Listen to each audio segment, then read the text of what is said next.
দেখতে যতটা সহজ মনে হয়, গবাদি পশু পালন আসলেই ততটা সহজ না।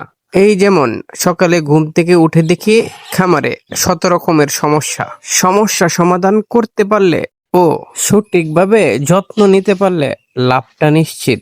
অভিজ্ঞ খামারি ভাইজানেরা নিশ্চয়ই একমত হবেন। সকালে দেখলাম টিউবওয়েল ও মোটরের মাটির নিচে পাইপে সমস্যা, যেই জন্য গরুকে খাবার দেওয়া থেকে শুরু করে গরুর ঘর পরিষ্কার করার ক্ষেত্রে, গরুকে গোসল করানোর ক্ষেত্রেও বাধাগ্রস্ত। গরুর ঘরের কাজ কোনো কারণে বন্ধ রাখার কোনো সুযোগ নাই।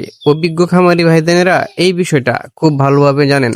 তাই গরুর গোবর পরিষ্কার করে পাশের বাড়ির টিউবওয়েল চেপে পানি এনে গরুকে দানাদার খাবার খেতে দিলাম। এই দিকে যখন গরুকে দানাদার খাবার দিচ্ছি, অন্যদিকে আমার একটি ছাগল অসুস্থ। হঠাৎ করে খাবার বন্ধ করে দিয়ে স্ট্রাইক করে বসে আছে। তাপমাত্রা দেখে নিলাম স্বাভাবিক, পেটের মধ্যে গ্যাস আছে বলে মনে হচ্ছে, তাই ছাগলটিকে গ্যাসের ওষুধ খেতে দিলাম।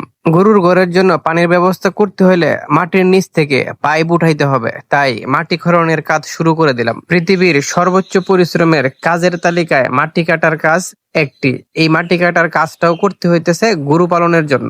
এতক্ষণে নিশ্চয়ই গরুর দানাদার খাবার খাওয়া শেষ। গরুর জন্য কাঁচা ঘাস সংগ্রহের জন্য জমিতে যেতে হবে। আল্লাহর রহমতে কাঁচা ঘাসের এখন বাম্পার ফলন, তাই কয়েকদিন যাবৎ গরুকে ইন্দোনেশিয়ান স্মার্ট যারা নেপিয়ার ঘাস রেখে লাল পাকচং ঘাস গরুকে খেতে দিচ্ছি। যেহেতু গরুর ঘরের পানির ব্যবস্থা এখনো করা সম্ভব হয়নি, তাই গরুগুলোকে বাহির করে ফেলতেছি। তাতে গরুর ঘর নোংরা হওয়ার সম্ভাবনা কমে যাবে। একা একা ঘাসের বোঝা মাথায় নেওয়া আরেকটি বড় কষ্টসাধ্য কাজ। গাভী ও বকনাগুলোকে পর্যাপ্ত পরিমাণ কাঁচা ঘাস বাহিরে খেতে দিলাম। দয়া এবং আমাদের কিনা ষাঁড় গরুটাকে ঘরের ভিতরেই দিলাম। কাঁচা ঘাসের আগার অংশ ছাগলের জন্য কেটে রেখে দিলাম।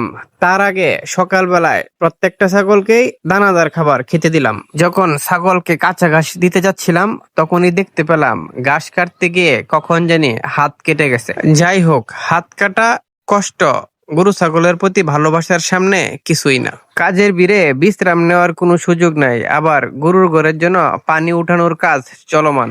এখন 3 জন মিলে কাজ চলতেছে, আমি, আমার বড় চাচাতো ভাই এবং আব্বা। সিনিয়র 2জনকে মোটরের কাজে রেখে আমি গরুর জন্য খড় কেটে নিয়ে আসলাম। এইদিকে আবার দীর্ঘক্ষণ 3জন মিলে আগুন, পানি, লোহার, প্লাস্টিকের কাজ সম্পূর্ণ করলাম।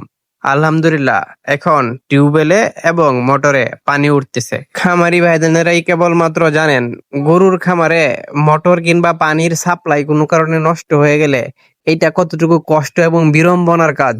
মাশাল্লাহ, আমি জানি প্রত্যেকজন খামারি ভাইদেনেরাই এরকম করে কিংবা তার চেয়ে বেশি খামারে পরিশ্রম করে থাকেন।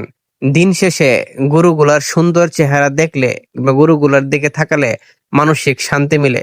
ভালো থাকবেন, সুস্থ থাকবেন, কাউকে আর গরুর যত্নের সাথেই থাকবেন। আসসালামু আলাইকুম ওয়া রাহমাতুল্লাহি ওয়া বারাকাতুহু।